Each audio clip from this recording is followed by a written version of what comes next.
It is time to put a UI over the top of our game, so that, or at least an analytics UI, so that we can press buttons that tell us what the button is going to do, as opposed to having magical keystrokes that make analytics things happen. I like buttons. I like buttons too.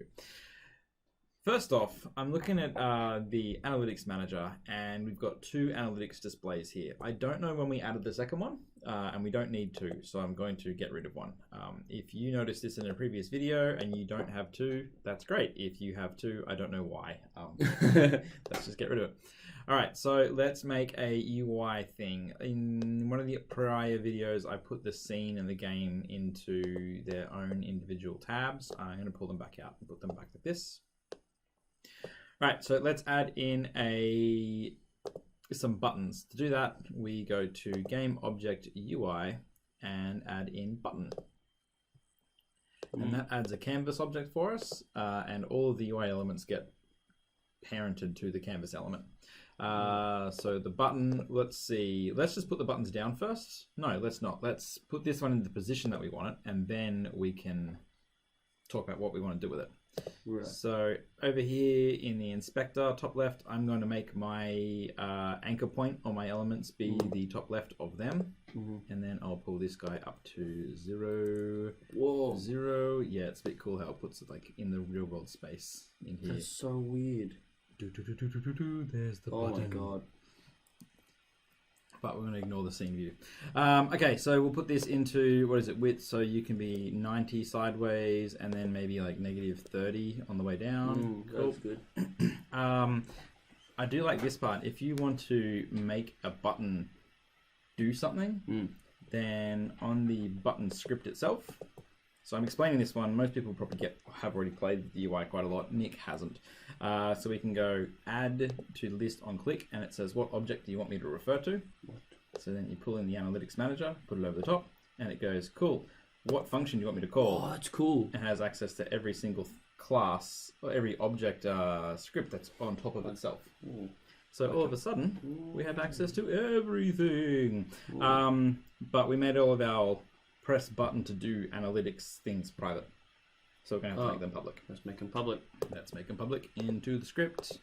And let's make everything public. Everything public. That's the Unity way. Control F. Public void. Public void.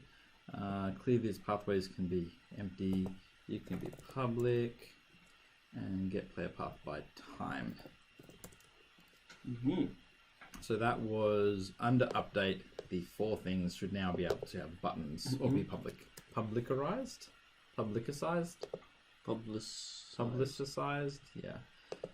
Anyway, all right. So let's make this one get player path by clicks. Yeah. So now it's looking at the game analytics display, the analytics manager, looking at analytics display, get data by clicks, which means we'll make the text say path by clicks. So now whenever we press the button, it should call that. Press play. Wait for it to do its thing. And what is it doing? It's doing a whole bunch of capture events. And hey, there was a console error. What is that about? I should probably find that out. Stop. Scroll back up to the top. Oh yeah, that was those ones from a while ago. The last video, the enemy was trying to move, and we removed all the waypoints. All right. So we're going to ignore this. Was it? Are you sure it was that place? I am very sure. Okay. Because I thought that they moved to 0. Oh, wait, yeah, right, yeah. But we set them to stationary, so they won't actually move there. Yeah, okay, so that player path by clicks, all the boxes just then popped up. So now we'll call this one BTN path by clicks. Yeah. And now that we have that one, we can duplicate it. And then pull this guy down to maybe negative 70, 65? 70 looks good. You want to go 70? Yeah, no, that looks good. No, this looks good. Wait, no, go back. Yeah, that one looks That one's good. We're going to add a few more in there. So let's quickly put this guy by distance. And then another one for by time. And come on, mouse. Let's be friends, mouse. Seriously, you can see I was moving my finger and it's not going anywhere. Yeah. Negative 90. And one more for player spotted.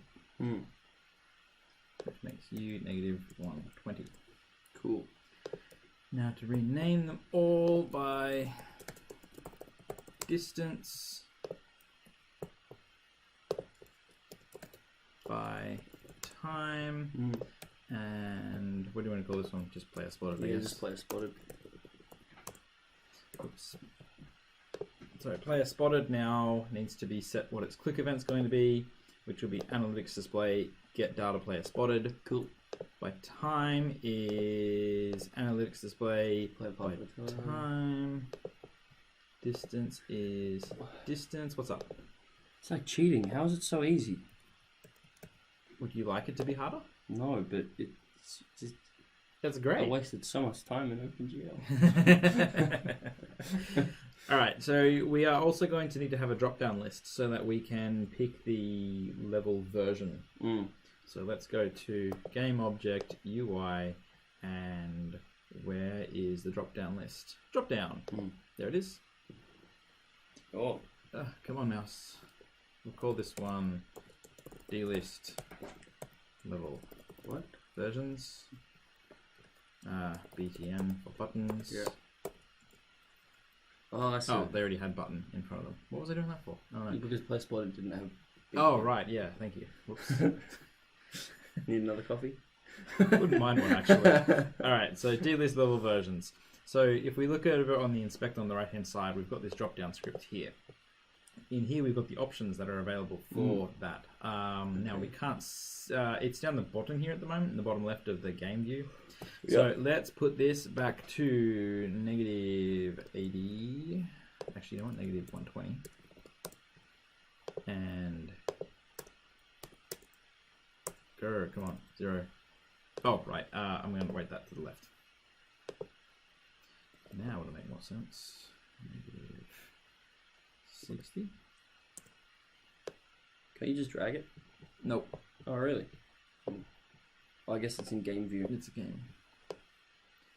So 255 looks cool. And we'll also add in a label. UI label. Sorry, text. Text is label. Whoops. And we'll call this level versions. Set this to the anchor top left, and then we'll put it to 0, 0, and start dragging it around. Wait, so how is that drag working? This drag works because if you click on the, instead of in the text box, interesting. You get this cool little slider. That's actually pretty cool. Quite handy. What are you laughing at me for now? It's just the voice. Negative 38. Sounds good. Alright, so now we can see that this is the level versions drop down, and let's go to the list, and it has some bits down here that says what it's going to actually show. So if we press save on this, press play, we should be able... Sorry? Nothing, I was just wondering. What were you wondering? Like we should be able to populate that with like how many level versions our game has. Yep. Yeah, cool. Whoops. So by distance, we'll ignore that the guy is running away somewhere and that we've actually now beaten the level. Yeah, we win. So what I'm doing is just testing the different buttons are okay, and then player spotted should also show up everything. Great. So they're all working, and now all we need to do is get the level versions drop down. Actually, when we enter, tell the analytics UI to appear, it should actually go off to the database and say, hey, what level versions do you have available for this level? So I think we'll end this video here, and in the next one, we will get level versions populating. Woo! Thanks you very much, everybody. Thanks you too. Thanks. Thanks.